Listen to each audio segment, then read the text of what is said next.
Yo guys, Edgar Yves, stand-upper, et je fais un big up à streetbuzz.be.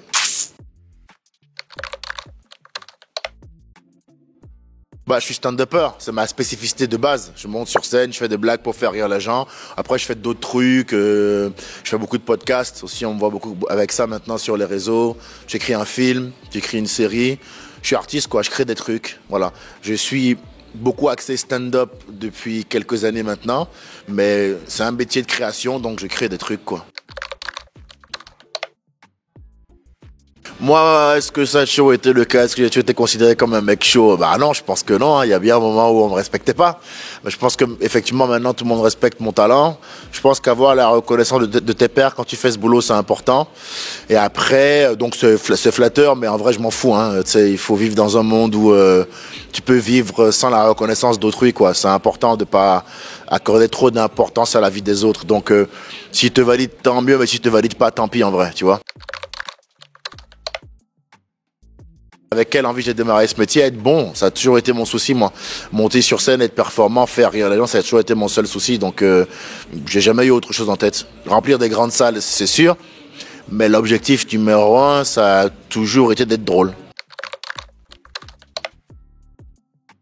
Je suis cave, quoi. Je me prends pas la tête. Je pense que l'état dans lequel un artiste est le meilleur en général, c'est le lâcher prise. Quand t'es pas dans le calcul. Je pense qu'il faut, quand on fait ce métier-là, et même dans la vie en général, hein, il faut chercher sa singularité, ce qui fait qu'on est unique, et il faut embrasser ça. Ce qui fait que t'es unique, ça va forcément faire chier quelqu'un dans le monde, et c'est normal, mais c'est pas grave. C'est important d'aller au bout de ses idées, de ses convictions. C'est-à-dire que moi, en général, si j'ai pas envie, j'ai pas envie. Si j'ai pas envie, je suis le genre de gars incapable de s'impliquer dans un truc qui le fait chier. Donc, tu auras du mal à me motiver sur un truc qui me motive pas. Mais une fois que je décide de me lancer, j'aime bien y aller à fond, quoi. C'est dommage de démarrer un truc et de pas le finir. L'idée, en fait, c'est de finir ce qu'on démarre à chaque fois, quoi. Oui, moi je pense que notamment dans mon domaine artistique, je pense que être performant sur scène, c'est la clé de tout. Regarde, Kylian Mbappé, ils l'ont fait chier depuis des mois, comme quoi il est nul, comme quoi il a un bail en Suède, machin et tout. Il a claqué 2 triplés d'affilée, plus personne n'en parle. Ousmane Dembélé à Paris, tout le monde le fait chier en disant que il dribble tout le monde, mais qu'il a les pieds carrés, qu'il dérange les gens dans les tribunes, qu'il envoie la balle dans les tribunes. Il a 2 triplés, un doublé, et tout le monde dit maintenant que c'est un mec génial, que c'est le nouveau Pelé. Donc on reste dans un domaine où tu vis à travers tes performances, quoi. Moi j'ai une phrase que je dis souvent, c'est soit tu claques, soit t'es claqué. Je pense que c'est vraiment important de vivre à travers ses performances. Si t'es bon, t'existes. Si t'es pas bon, t'existes pas, c'est tout. Oui, parce que je suis pas très conciliant. Tu vois, je suis un mec qui dit ce qu'il pense. Je cherche à être authentique, je cherche pas à faire plaisir. C'est quand même une nuance qui est vachement importante. Moi, je cherche pas à convaincre. Je cherche plutôt à trouver les gens qui partagent ma sensibilité. Donc, en vrai, ça vient pas avec le fait d'essayer de plaire aux gens. Donc, effectivement, on m'a souvent qualifié de frondeur et de rebelle. Mais pour moi, c'est les gens qui sont fous, hein. Pour moi, c'est le mec qui fait semblant pendant 20 ans qui a un problème. C'est pas moi. Je suis assez isolé du coup. C'est un milieu où je suis dans mon coin, je fais mon travail. Je sais que moi, ce qui compte, c'est que je sois performant sur scène. Donc, j'ai pas besoin d'être apprécié par les autres, ça m'intéresse pas.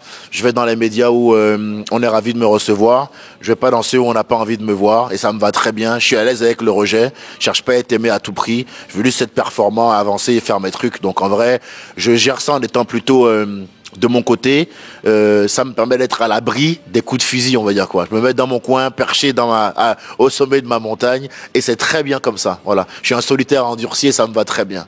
C'est pas un boulot où je suis venu trouver des potes, tu vois ce que je veux dire? C'est un boulot où je suis venu faire rire les gens. Donc mon boulot, c'est pas star. Donc je suis pas forcé d'être sur tous les médias, et mon boulot c'est pas d'être le bon copain, tu vois ce que je veux dire. À la fin de la saison, quand il y a eu 33 matchs, on regarde les stats, hein. On dit pas il a mis 15 buts mais franchement on l'aime pas beaucoup. Non, tout le monde s'en bat les couilles en fait. Un des porte-drapeaux ou le messager du rire, je sais pas, un des porte-drapeaux du stand-up conscient, je sais pas, mais en tout cas du stand-up conscient, moi j'en fais. C'est sûr que j'essaye de dire des choses intéressantes, d'avoir une parole, aussi de vérité, aussi bien dans mes sketchs que dans mes podcasts, par exemple, on le voit. Je suis nature peinture et je pense que c'est ce qui fait ma relation avec les gens, quoi.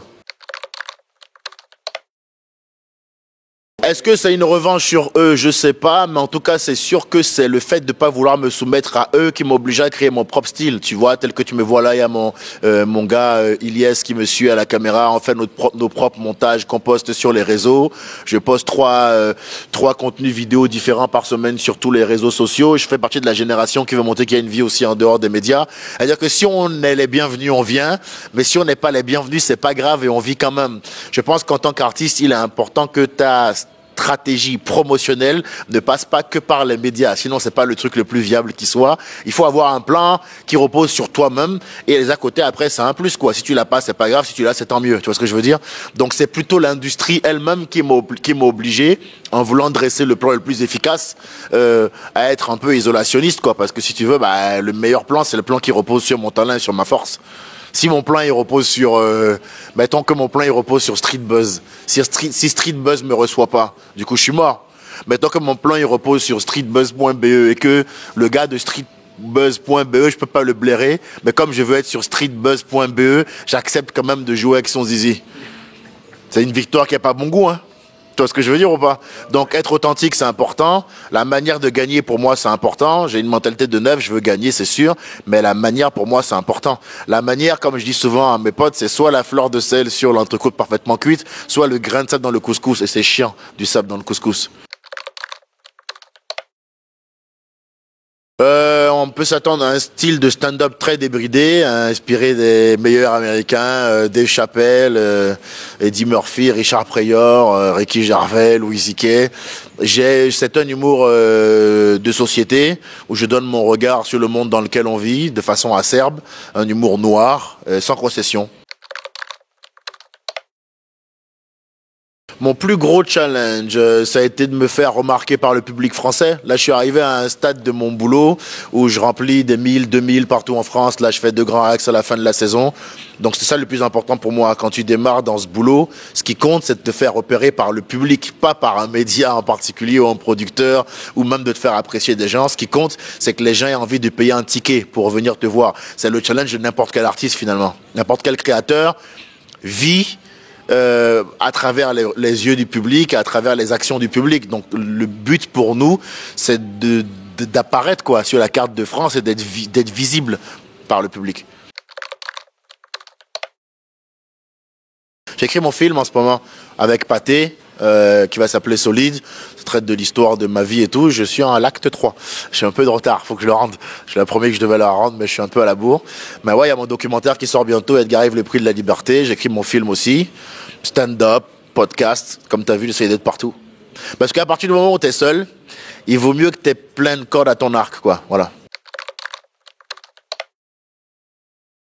Vous venez travailler chez nous? Les Belges, vous venez travailler chez nous. J'en connais quelques-uns avec qui je suis pas ami. Hein. Moi, j'ai pas d'amis dans ce milieu, je te le dis cash. Il y a des gens que j'aime bien, et puis il y a des gens dont je me bats les couilles. Je m'en fous d'à peu près tout le monde, mais on va dire sur un plan strictement professionnel, j'aime bien Guillermo Guise, par exemple. C'est un bon stand-upper qui est beaucoup venu chez nous. J'aime bien Laura Lone aussi, que j'ai croisé souvent à mes débuts. On n'est pas des potes, mais je respecte ce qu'elle fait. Et il y a une nouvelle, Sarah Lelé, dont on m'a beaucoup parlé apparemment, qui est très forte, une Camerounaise, donc je lui donne de la force. Le mouvement MeToo, mais j'ai pas assez d'épargne pour le moment, donc je vais me retenir. Le mouvement MeToo, la justice des réseaux sociaux, le conflit israélo-palestinien, mais comme tu l'as compris, pour le moment, c'est encore un peu tôt. Mais vers 55 ans, je vais le faire, comptez sur moi. Le titre du spectacle, ce sera Finito Pipo. Quand vous verrez ça, faudra réserver. Bah, je suis très content de venir en Belgique. Je crois que j'avais déjà joué au Trocadéro à Liège et j'avais joué à Odergame à Bruxelles. Donc ça fait genre quand même 1 ou 2 saisons que je viens tourner dans le pays. J'aime beaucoup les Belges, ils sont très chill. Parfois un peu trop quand même. Il y a un gars qui a dragué ma copine devant moi une fois, j'ai trouvé ça vraiment très très détente. Mais ouais, vous êtes bien, j'adore les Belges. Peut-être t'as fait un peu sur la bouffe parce que je trouve que on a peu de chance au niveau du système cardiovasculaire quand on arrive chez vous. Voilà, mais sinon voilà, c'est un pays que j'adore. J'ai l'impression qu'on a une bonne relation et j'espère que ça va continuer comme ça.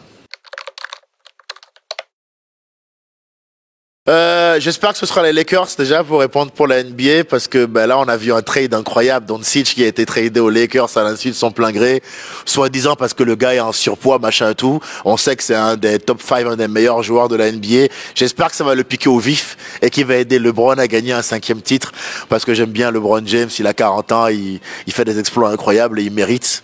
Et l'autre question c'est Cédric Doumbé, c'est un gars que j'aime beaucoup, à qui je donne beaucoup de force, on se connaît, on s'est souvent croisés, il y a un respect mutuel. J'aime beaucoup sa mentalité en tout cas. C'est un mec qui, comme à l'instar de Kylian Mbappé, Victor Wembanyama, c'est un peu des mecs qui proclament leurs ambitions haut et fort et qui les réalisent. Et on a besoin de ça. Voilà, donc je lui donne de la force. Sur quel réseau? Tous, hein. Instagram, Facebook, pas Twitter, je sais pas pourquoi, mais j'ai jamais voulu faire d'efforts et je pense que je vais pas démarrer maintenant. Instagram, Facebook, TikTok, YouTube surtout. Tant que je suis pas censuré, venez me voir là-bas. Je vais créer mon site, un de ces quatre, donc on pourra sûrement me retrouver aussi sur mon site. Et sinon, on tape Edgar Yves dans Google. On a toutes mes dates partout en France et en francophonie.